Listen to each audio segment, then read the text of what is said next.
Les invités retenaient leur souffle alors que la mariée, dans sa robe immaculée, se tournait vers l'officier en uniforme, les yeux emplis d'une douleur insurmontable. « Chloé, je ne peux plus mentir », murmura-t-elle d'une voix tremblante qui brisa le silence de la cathédrale sévillane. Et dans un geste qui fit chanceler le monde entier, elle arracha son voile, révélant un amour interdit qui avait été enfoui sous des années de secrets familiaux. Chloé Moreau, capitaine dans l'armée française, stationnée à Madrid pour une mission de coopération internationale, n'avait jamais imaginé que son retour en Espagne pour le mariage de sa cousine la plongerait dans un tel tourbillon. Séville, avec ses ruelles pavées et ses orangers en fleurs, avait toujours été un refuge pour elle, un lieu où les souvenirs d'enfance se mêlaient à la chaleur andalouse. Mais ce jour-là, le 15 juin, sous un soleil implacable, la ville semblait conspirer contre elle. Louise Dupont, la mariée, était la fille unique d'un riche entrepreneur français expatrié en Espagne. À 26 ans, elle incarnait la grâce parisienne transplantée au cœur de l'Andalousie, cheveux auburn cascadant en boucles souples, yeux verts pétillants de malice, et un sourire qui pouvait illuminer les nuits flamenco. Chloé et Louise s'étaient rencontrées 5 ans plus tôt, lors d'un gala diplomatique à Madrid. Chloé, alors lieutenant, avait été captivée par cette jeune femme qui parlait avec passion de littérature et de droits humains. Leur amitié s'était muée en une liaison passionnée, clandestine, nourrie de rendez-vous volés dans les jardins du Retiro ou les plages de la Costa del Sol. Mais la famille de Louise, conservatrice et ancrée dans les traditions catholiques espagnoles, avait arrangé ce mariage avec Alejandro, un héritier d'une dynastie viticole andalouse. Louise, piégée par les attentes, avait cédé, brisant le cœur de Chloé dans une lettre laconique envoyée 6 mois plus tôt. « C'est fini, ma chérie. Je dois choisir la sécurité. » Ces mots avaient hanté Chloé, la poussant à s'enfouir dans son travail, à ignorer les appels et les messages. Pourtant, elle était venue au mariage, invitée par sa tante, la mère de Louise. Pour la famille, s'était-elle convaincue, masquant sa douleur sous son uniforme impeccable. La cathédrale de Séville, avec ses voûtes gothiques et ses vitraux multicolores, bruissait d'excitation. Les invités, un mélange d'expatriés français et d'aristocrates espagnols, portaient des tenues élégantes, mantilles noires pour les dames, costumes sombres pour les messieurs. L'air embaumait l'encens et les fleurs d'oranger. Chloé s'était placée au fond, évitant le regard de Louise qui avançait vers l'autel au bras de son père. Alejandro, bel homme de 30 ans aux traits ciselés, attendait avec un sourire confiant. La cérémonie débuta, solennelle, avec le prêtre entonnant les vœux en espagnol et en français. Chloé serrait les poings, retenant ses larmes. Chaque mot prononcé était un coup de poignard. Soudain, au moment où le prêtre demanda si quiconque s'opposait à cette union, un murmure parcourut l'assemblée. Louise hésita, son bouquet tremblant. Puis, d'une voix ferme, elle déclara « Attendez ». Les yeux se tournèrent vers elle. Elle se détacha d'Alejandro et marcha vers Chloé, ignorant les gaspes choqués. « Chloé, je t'aime.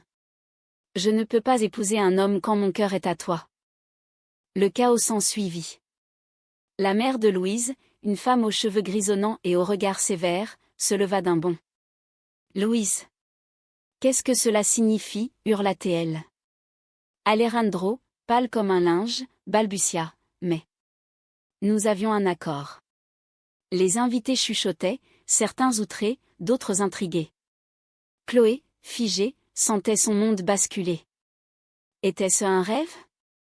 Une hallucination due à la chaleur sévillane? Louise attrapa la main de Chloé, la tirant vers l'autel. « J'ai été lâche » avoua-t-elle, les larmes coulant sur ses joues. « Ma famille m'a poussée, mais je ne peux plus vivre dans le mensonge. Chloé est celle que j'aime depuis des années. Nous nous sommes aimés en secret, et aujourd'hui, je le crie au monde. » Le prêtre, un vieil homme aux yeux écarquillés, bredouilla une prière inaudible. La tante de Chloé, sœur de la mère de Louise, intervint, « C'est une honte. Pense à ton avenir, Louise. » Mais Chloé, retrouvant sa voix, répliqua, « L'avenir n'est pas dans les chaînes du devoir, mais dans la vérité du cœur. » Les mots résonnèrent dans la cathédrale, évoquant les grands drames romantiques français, comme ceux de Victor Hugo ou de George Sand. Alejandro, humilié, quitta l'autel en silence, suivi de ses parents furieux. La mère de Louise s'effondra en sanglots, tandis que le père, un homme stoïque, observait la scène avec une résignation mêlée de tristesse. « Ma fille, es-tu sûre ?» demanda-t-il doucement. Louise hocha la tête, serrant plus fort la main de Chloé. Les deux femmes s'échappèrent par une porte latérale, fuyant vers les jardins adjacents. Sous les palmiers, entourées du chant des fontaines, elles s'embrassèrent pour la première fois en public.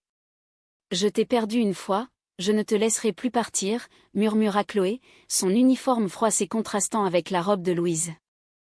Mais ce n'était que le début. La famille, divisée, commença à comploter. La mère de Louise, blessée dans son orgueil, jura de déshériter sa fille. Des cousins murmurèrent des insultes homophobes, rappelant les tensions persistantes en Espagne malgré les avancées légales. Chloé, en tant qu'officier, craignait pour sa carrière. L'armée française était progressiste, mais les ragots pouvaient nuire. Pourtant, dans cette nuit sévillane, alors que les étoiles scintillaient au-dessus de l'Alcazar, Louise et Chloé se promirent fidélité. Elles parlèrent jusqu'à l'aube, revivant leurs souvenirs, les promenades le long de la Guadalquivir, les nuits passionnées dans des hôtels discrets, les lettres échangées en secret. Louise confessa sa peur, son éducation rigide qui l'avait fait douter. Chloé, forgée par la discipline militaire, admit sa vulnérabilité, son amour qui l'avait rendue faible. Le lendemain, la confrontation familiale eut lieu dans la villa des Dupont, perchée sur les collines andalouses. La mère, Madame Dupont, attaqua. « Tu as ruiné notre nom. » Alejandro était parfait. Louise, soutenue par Chloé, répondit « Parfait pour qui ? Pour vos ambitions ? Mon cœur bat pour Chloé, et c'est cela qui compte. » Le père, plus modéré, tenta une médiation. « L'Espagne change, ma chérie. Mais donne-nous du temps. » Chloé, avec son accent français impeccable, plaida pour l'humanité. L'amour n'a pas de frontières, ni de genre. Nous sommes tous des êtres en quête de bonheur. Ces mots, imprégnés d'une philosophie voltairienne, touchèrent certains. Une cousine, secrètement lesbienne, osa applaudir. Mais la trahison vint de l'intérieur. Un oncle, jaloux des biens familiaux, contacta la presse locale, transformant l'affaire en scandale. Des articles titraient « Mariage annulé pour amour lesbien, une officier française au cœur du drame ». Chloé fut rappelée par ses supérieurs, menacée d'une enquête. Louise, dévastée, jura de se battre. « Nous affronterons cela ensemble », dit-elle. Leur amour, forgé dans le feu, devint plus fort. Elles s'installèrent temporairement dans un petit appartement à Séville, loin du tumulte. Les jours suivants furent un tourbillon d'émotions contradictoires. Chloé, habituée à la rigueur militaire, se surprit à errer dans les rues de Triana, le quartier bohème de Séville, main dans la main avec Louise. Les azulejos colorés des façades semblaient refléter leur joie naissante, mais l'ombre de la trahison planait. L'oncle, motivé par l'avidité, avait non seulement alerté la presse mais aussi manipulé des preuves pour accuser Chloé d'avoir séduit Louise, insinuant une influence indue. Louise, confrontée à son père, apprit la vérité. L'oncle avait intercepté leurs lettres d'amour des mois plus tôt et les avait utilisées pour forcer le mariage avec Alejandro, promettant une alliance lucrative. « Il m'a menacé de tout révéler si je ne coopérais pas », avoua le père, les yeux baissés. Cette révélation brisa Louise, qui se sentit doublement trahie, par sa famille et par son propre silence. Chloé, en permission forcée, décida de contre-attaquer. Elle contacta un avocat spécialisé en droit LGBTQ+ à Madrid, une femme charismatique nommée Sofia, qui avait elle-même lutté contre les préjugés. « Votre histoire est un symbole », dit Sofia lors de leur rencontre dans un café ombragé. « L'Espagne est progressiste, mais les familles conservatrices résistent. Nous gagnerons. » Pendant ce temps, leur relation s'approfondit. Des soirées intimes dans leur appartement, avec du vin Rioja et des tapas maison, devinrent des sanctuaires. Louise, passionnée de peinture, captura Chloé sur toile, son visage déterminé, ses yeux bleus intenses, son corps sculpté par des années d'entraînement. « Tu es ma muse », chuchotait-elle en traçant les contours. Chloé, en retour, lisait à voix haute des poèmes de Baudelaire, leurs mots sensuels résonnant dans la nuit. Mais le conflit s'intensifia. La mère de Louise, refusant de céder, organisa une réunion familiale élargie. Dans la grande salle de la villa, ornée de tapisseries espagnoles, les accusations fusèrent. Chloé est une intruse. Elle a corrompu notre fille, cria la mère. Chloé, stoïque, répondit, l'amour n'est pas une corruption, c'est une révélation. Louise m'a choisi librement. Louise, tremblante, défendit leur lien. Maman, souviens-toi de ton propre amour pour papa, contre l'avis de grand-père. C'était la même chose. Ces mots touchèrent un nerf. La mère, rappelant son passé rebelle, fondit en larmes. J'ai peur pour toi, ma fille. Le monde est cruel. Au milieu de cette tension, une lettre anonyme arriva, des menaces voilées, signées d'un groupe conservateur local. Les pêcheurs comme vous n'ont pas leur place ici. Chloé, formée au combat, renforça la sécurité, mais Louise paniqua. Et si on nous fait du mal, demanda-t-elle une nuit, blottie contre Chloé. Leur amour, cependant, fleurit dans l'adversité. Elles explorèrent l'Andalousie, Grenade et son Alhambra mystique, où elles s'embrassèrent sous les arches mauresques, Cordoue et sa mosquée cathédrale, symbole de tolérance. Ces voyages renforcèrent leurs liens, mêlant romance et découvertes culturelles. La trahison culmina lorsque l'oncle révéla publiquement les lettres, dans un tabloïd. Chloé fut suspendue temporairement, son commandant citant « conduite incompatible ». Humiliée, elle envisagea de rentrer en France. Peut-être que c'est trop dur, confia-t-elle à Louise. Mais Louise, enflammée, organisa une contre-offensive. Elle contacta des associations LGBTQ+ françaises et espagnoles, transformant leur histoire en un plaidoyer pour l'égalité.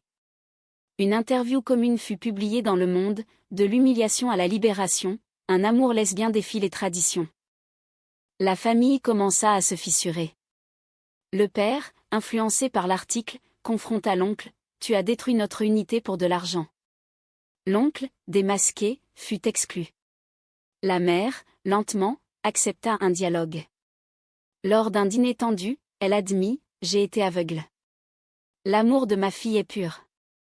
Chloé et Louise, victorieuses mais épuisées, planifièrent leur avenir.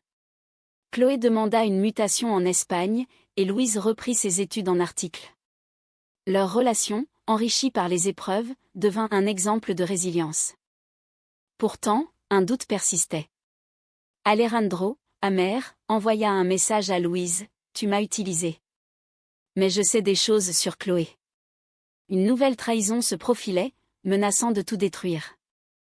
Dans les rues animées de Séville, lors d'une feria, elles dansèrent le flamenco, leur corps se frôlant dans une passion rythmée. « Quoi qu'il arrive, nous sommes ensemble, » jura Chloé. Louise, les yeux brillants, répondit, « Pour toujours. » Le scandale atteignit son apogée lorsqu'Alejandro, poussé par la vengeance, révéla un secret enfoui. Chloé avait eu une liaison brève avec une collègue militaire avant Louise, une histoire qui avait failli coûter sa carrière. Il l'accusa publiquement d'infidélité chronique, déformant les faits dans une interview télévisée. « Elle brise des cœurs sans remords », déclara-t-il, son visage crispé de rage. Louise, choquée, confronta Chloé dans leur appartement. « Est-ce vrai ?» demanda-t-elle, la voix brisée. Chloé, les yeux baissés, avoua, « C'était avant toi, une erreur de jeunesse. J'ai changé grâce à toi. » Mais le doute s'insinua, ravivant les insécurités de Louise. « Comment puis-je te faire confiance après tout ça ?» murmura-t-elle, s'éloignant. La crise les sépara temporairement. Chloé, rétrogradée et isolée, se réfugia dans un monastère andalou, méditant sur sa vie. Les murs anciens, imprégnés d'histoire, lui rappelèrent la fragilité humaine. Louise, de son côté, rentra chez ses parents, où sa mère, maintenant alliée, l'encouragea, « L'amour vrai surmonte les épreuves. Pardonne-lui. » Les jours devinrent des semaines de réflexion. Chloé écrivit des lettres poignantes, évoquant leur passion. « Ton absence est une nuit sans étoiles, ma Louise.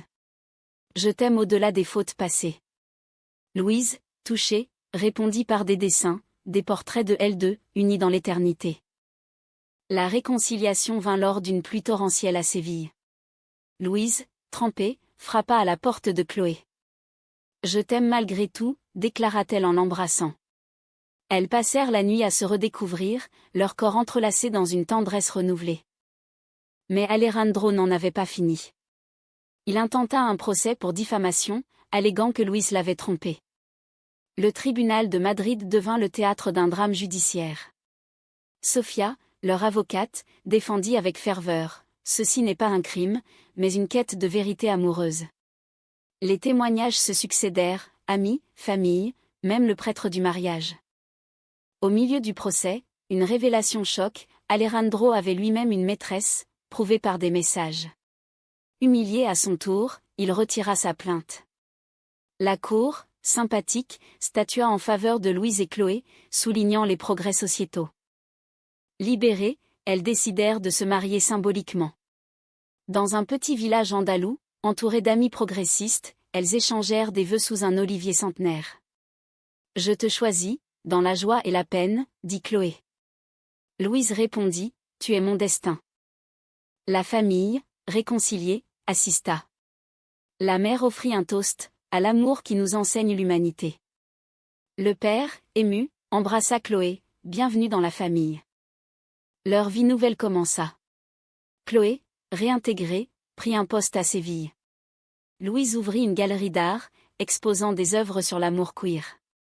Leur histoire inspira d'autres, devenant un symbole de courage. Pourtant, des cicatrices persistaient. Des nuits d'insomnie où les doutes ressurgissaient. Mais leur lien, forgé dans le feu, était indestructible. Elles voyageaient en France, visitant Paris, où elles s'étaient embrassées pour la première fois en secret. Les rues de Montmartre, les cafés existentialistes, ravivaient leur romance. Un soir, sur la scène, Chloé posa une question, « Regrettes-tu » Louise sourit, « Jamais. Tu es ma liberté. » Les années passèrent, transformant leur amour en un havre de paix. Chloé, promue major, s'engagea dans des missions humanitaires, emmenant parfois Louise. Elles adoptèrent une fille, Maria, une orpheline espagnole, lui offrant un foyer empli d'amour inconditionnel. « Tu es notre miracle », disait-elle, éduquant l'enfant dans la tolérance. Mais le destin frappa. Louise fut diagnostiquée d'une maladie rare, un cancer qui progressait lentement. Chloé, dévastée, quitta l'armée pour s'occuper d'elle. Les traitements à Madrid étaient épuisants, mais leur lien les soutint.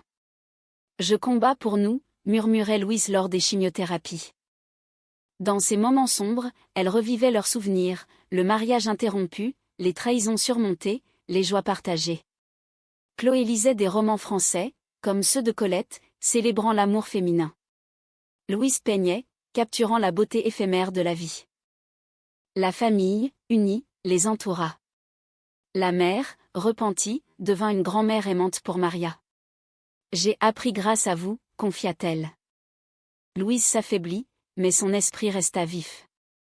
Une nuit, sous les étoiles andalouses, elle dit à Chloé, « Si je pars, souviens-toi que notre amour est éternel. » Chloé, larmes aux yeux, répondit, « Tu ne pars pas seule. » Louise s'éteignit paisiblement, entourée des siens. Le deuil frappa Chloé comme une tempête, mais Maria devint son ancre. Elle éleva l'enfant avec les valeurs de Louise, courage, authenticité, humanité. Des années plus tard, Chloé écrivit un livre sur leur histoire, Amour en Andalousie, un best-seller en France et en Espagne. Il inspira des générations, promouvant l'égalité et l'empathie. À Séville, une plaque commémorative honorait leur union, à Chloé et Louise, pionnières de l'amour vrai. Chloé, âgée, marchait dans les jardins où tout avait commencé. « Merci, ma chérie », murmurait-elle au vent. Leur histoire, kitschik et romantique, prouvait que l'amour, malgré les trahisons et les pertes, élève l'âme humaine. Dans un monde en évolution, leur legs perdurait, une leçon de résilience, de passion et d'humanité profonde.